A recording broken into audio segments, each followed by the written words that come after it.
Rail यात्रा प्रश्न उत्तर करेंगे। यह रचना शरद जोशी जी की है।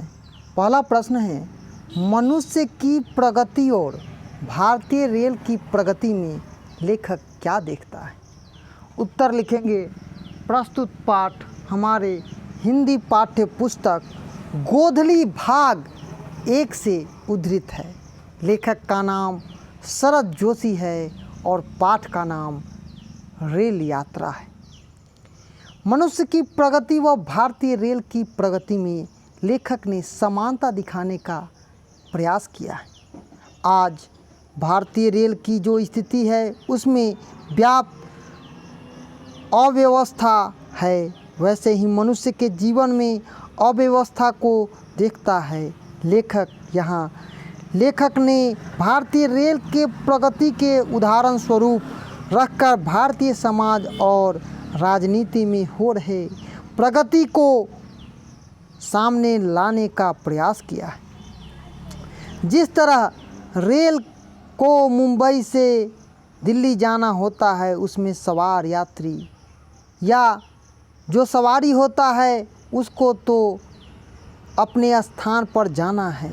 उसमें चाहे धक्का हो या मुक्का हो, चाहे यात्री खड़े रहकर यात्रा करे, रेल को प्रगति करना है। ठीक उसी प्रकार से भारतीय नीति व्यवस्था में जनता को चाहे कितना ही कष्ट क्यों न झेलना पड़े, राजनेता को कुर्सी मिल गया, क्या सिर्फ कुर्सी बची रहे, इसको देखना है। लेखक ने यहाँ भारतीय रेल की अव्यवस्था के बहाने भारतीय राज्य व्यवस्था को भी पोल खोलने का काम किया है। दूसरा प्रश्न है, आप रेल के प्रगति देखना चाहते हैं तो किसी डिब्बे में घुस जाइए। लेखक यह कहकर क्या दिखाना चाहता है? उत्तर लिखेंगे। प्रस्तुत पाठ हमारे हिंदी पाठ्य पुस्तक गोधली भाग 1 से लिया गया है। पाठ का नाम रेल यात्रा और लेखक का नाम शरद जोशी है। लेखक ने यहाँ सच्चाई को परखने के लिए, रेल की प्रगति का सही ढंग से समझने के लिए, उस प्रगति के जड़ तक पहुँचने के लिए किसी डिब्बे में घुसकर डिब्बे में व्याप्त स्थिति का परिचय करवाना चाहा है। रेल की प्रगति किस तरह से हो रहा है, इस सच को गहराई से जानने के लिए किसी डब्बे में घुस जाने की बात करते हैं। रेल चलती रहती है, कहीं रुक जाती है, घंटों। उसी तरह राजनीति पार्टी भी कई अड़चनें आती हैं, देश के रास्ते में आते हैं, तो वह बेचारे रेल हैं। यहाँ पर शरद जोशी ने राजनीतिक व्यवस्था पर व्यंग किया है और इस माध्यम से करना चाहते हैं। सच्चाई को जानना तो गहराई में घुस कर देखिए। आज रेल में भयंकर मौत होती है। इस भीड़ के कारण आम जनता को ढेरों परेशानियों का सामना करना पड़ता है। पक्का, धक्का मुक्की, जिसकी लाठी है उसकी भैंस इत्यादि पर रेल अव्यवस्थित ढंग से किसी तरह चल रहा है, जिससे नेताओं को कोई लेना देना नहीं है। यदि आप आम जनता की परेशानी को देखना चाहते हैं तो रेल के डिब्बे में आप घुसकर उस चीज़ों को देख सकते हैं। तीसरा प्रश्न है, भारतीय रेल हमें किस तरह का जीवन सिखाती है? उत्तर लिखेंगे। प्रस्तुत पाठ हमारे हिंदी पाठ्य पुस्तक गोधली भाग 1 से लिया गया है। पाठ का नाम रेल यात्रा और लेखक का नाम शरद जोशी है। लेखक ने यहाँ भारतीय रेल के माध्यम से राज्य के मंत्री सत्ता में आने वाले पर व्यंग किया है। जिस तरह से रेल में जो चढ़ गया उसकी जगह है, जो बैठ गया उसकी सीट है, जो लेट गया उसका बर्थ है, ठीक सत्ता में आने के पहले ऐसे ही प्रक्रिया गुजरती है। मंत्री लोग जिसमें मनोबल है, आत्मबल है, शारीरिक बल है और दूसरे किस्म के बल हैं, उसे यात्रा करने में कोई रुकावट नहीं होती है।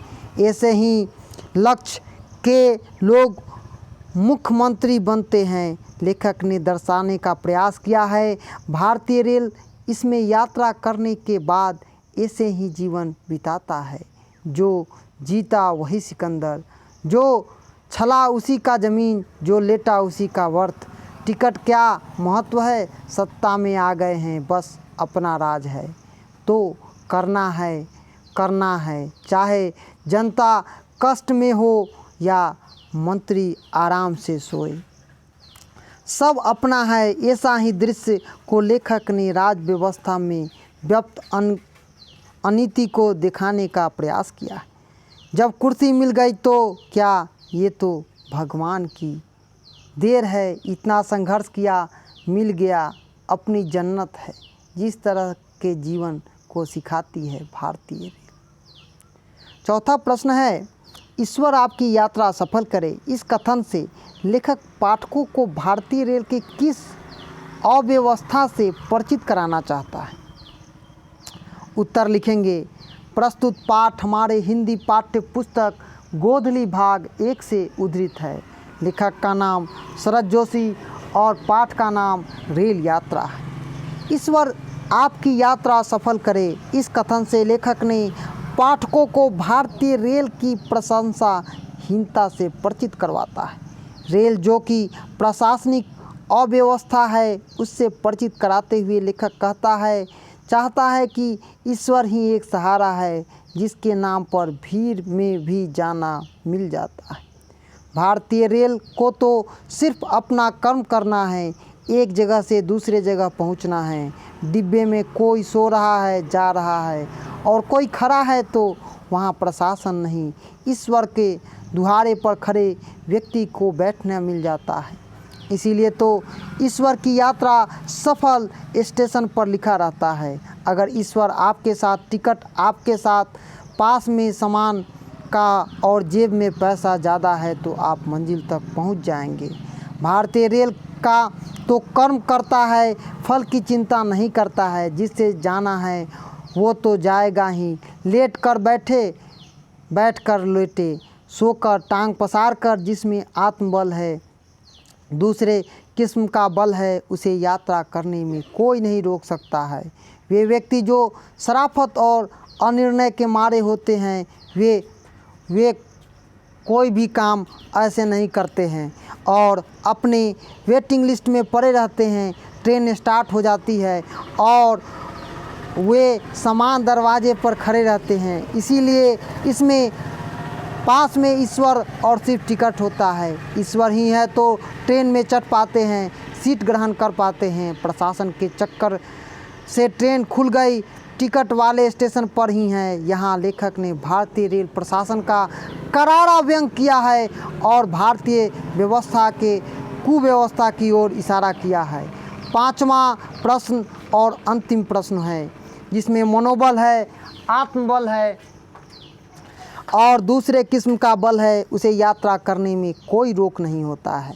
उत्तर लिखेंगे। यहाँ पर लेखक ने भारतीय सामाजिक राजनीतिक व्यवस्था के उद्धृत रूपों को व्यक्त करने का काम किया है। शारीरिक बल और दूसरे किस्म का बल उसे मनमानी करने की ओर नहीं रोक सकता है। चाहे कोई भी कर्म कर ले, गलती क्यों ना हो, पुरस्कार भी उसको ही मिलता है। अनैतिक क्यों ना हो, समाज में प्रतिष्ठा और चर्चा भी उसे ही मिलती है। कुछ भी कर लेता है। यह वीडियो आप न्यू एजुकेशन पॉइंट के तरफ से देख रहे थे। धन्यवाद। जय हिंद, जय भारत।